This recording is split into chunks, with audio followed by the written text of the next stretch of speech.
Hey, we're back for another quick book review, and this time it is the highly regarded War and Peace. So, I just finished this one about 3 days ago, and I'm thinking about it a lot since, and I just thought I'd do a really quick video to tell you what I thought of it, and just kind of get a few thoughts off my chest. So I'm not a literature expert, but I've just finished the book. So like I just said, I'll tell you what I thought, give you a rough idea of kind of how it felt to read it, what I experienced reading it, and maybe I'll have one or two tips for you as well if you're somebody who's thinking about reading it or is currently reading it. So I read the Anthony Briggs translation, which I got on really well with. The whole book was written in English, unlike some editions of War and Peace I know have a lot of French in them, which you have to kind of like go to the footnotes to translate into English, and I just wanted a smoother reading experience, so I did a bit of research before and found that Briggs was going to give me that experience. It felt like quite a modern read, but it also was extremely loyal to Tolstoy's prose as well. So that's why I went with that book. 1,400 pages, by far the longest book I've ever read. I think the longest book that I'd read before that was probably Anna Karenina, another Tolstoy novel, which is about 600 or 700 pages. So yeah, it was quite the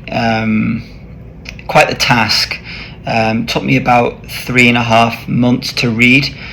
I know a lot of people read it much quicker than that, but I tend to just kind of read 15 to 20 pages a day. If I'm having a slow day, I might get 30 pages in.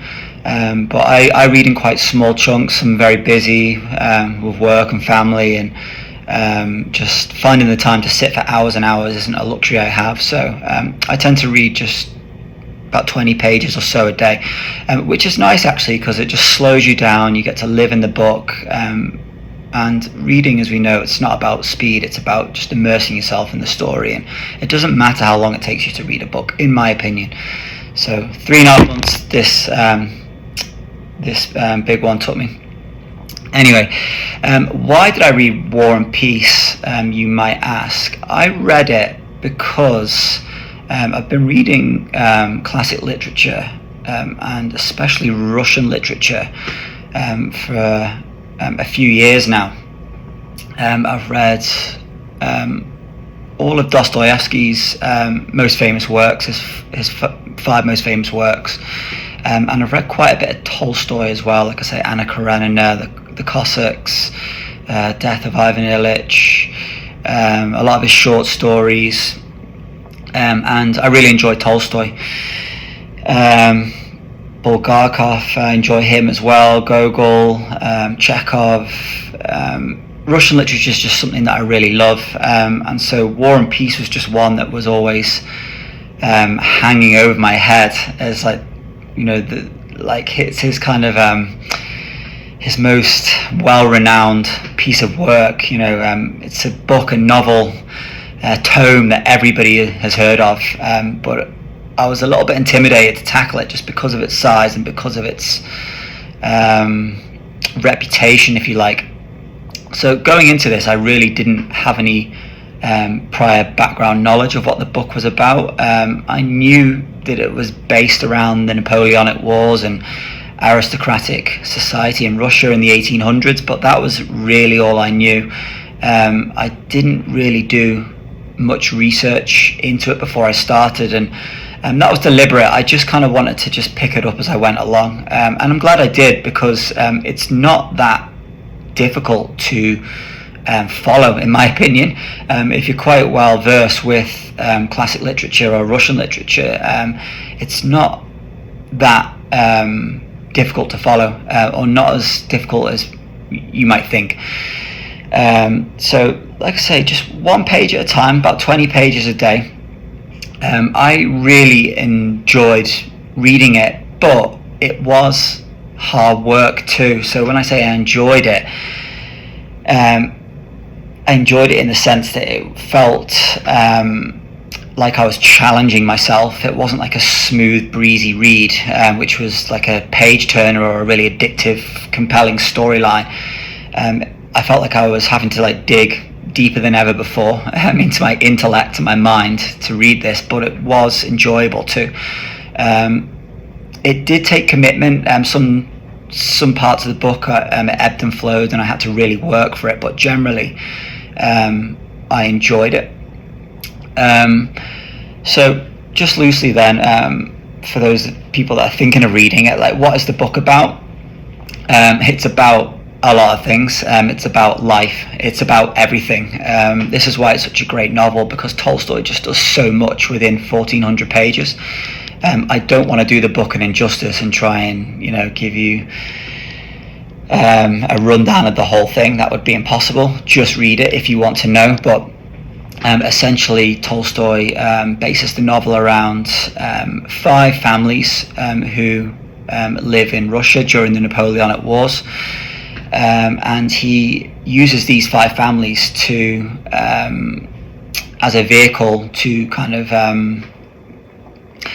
talk about many different themes in life, from romance to family drama to love to loss to war. Why do people fight in wars? The horrors of wars, religion, politics, and obviously, Tolstoy has a major overriding theme throughout the whole book, which talks about power and how history is written, and that what you read from the history writers isn't always the full picture. The power of people who control society and make decisions in war, our generals, our leaders. History is not always shaped by those people alone, but by many ordinary everyday events and people as well. If that sounds a little bit vague or confusing, I suppose it is vague and confusing, but if you read the book and slow down, Tolstoy is quite repetitive in his themes and in his theories, and he will get this point across quite clearly by the end of the 1,400 pages. So, and it's quite a humbling read too. It really does humble you if you have a certain perspective on how history is shaped. His perspective is very interesting. He writes characters so well. All the different families have different types of drama and problems and things going on in their lives, so you'll be able to relate to many different people in the book. Some characters you will like more than others. There are life lessons to be learned from the book, and I'll just give you a warning as well before I wrap up. In the epilogue right at the end, so you wade through about 1,300 pages of this novel, and then he writes an epilogue at the end, which is about 100 pages in total. And the first part of the epilogue, part 1, he basically wraps up the story that you've been following about the 5 families, and concludes quite nicely what happens to some of the main characters. But in part 2 of the epilogue, he kicked me while I was down a little bit. I was quite I don't want to say exhausted, but I felt like I'd worked very hard for a few months to read this novel, and then it got very deep and philosophical in part 2 of his epilogue, where he really starts to explain his theory of history that I just talked about, and how free will isn't always what it seems, and the power that we bestow upon certain individuals, such as Napoleon, who is a central figure in the book, isn't what it seems to be, and it's actually, again, everyday events and ordinary people that actually shape history just as much as powerful leaders and politicians who we kind of like attribute everything to. So but yeah, just a note on characters actually as well. There are a lot of characters in this book. I don't know how many exactly. It feels like there's hundreds. I think there is literally hundreds of characters, but just let them flow by you. Enjoy them when they come into the story, and just remember that they don't all necessarily have a central role. They're in the story for a reason, but as the novel flows, you'll soon work out that there are main characters, and you'll quite quickly latch onto those people. But yeah, should you read War and Peace? I think everybody could take something from it, and if you're into classics and your Russian literature and you really want to challenge yourself, then read it. It's a book that's always going to come up in conversation around you in life, I think. And so it's pretty cool to be able to say you've read it, and you can join in conversations when it comes up. But yeah, only read it maybe if you're ready for that kind of challenge, because like I say, it does take commitment, but it's very, very enjoyable too. It will strike various different emotions within you. There's even some humour in there, some sadness, some inspiration. You'll relate to people, you'll relate to different storylines, and just War and Peace.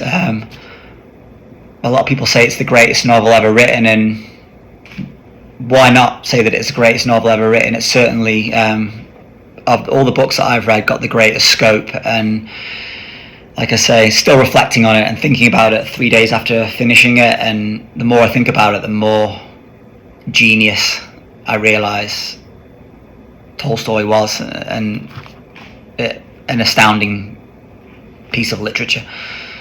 So there we go.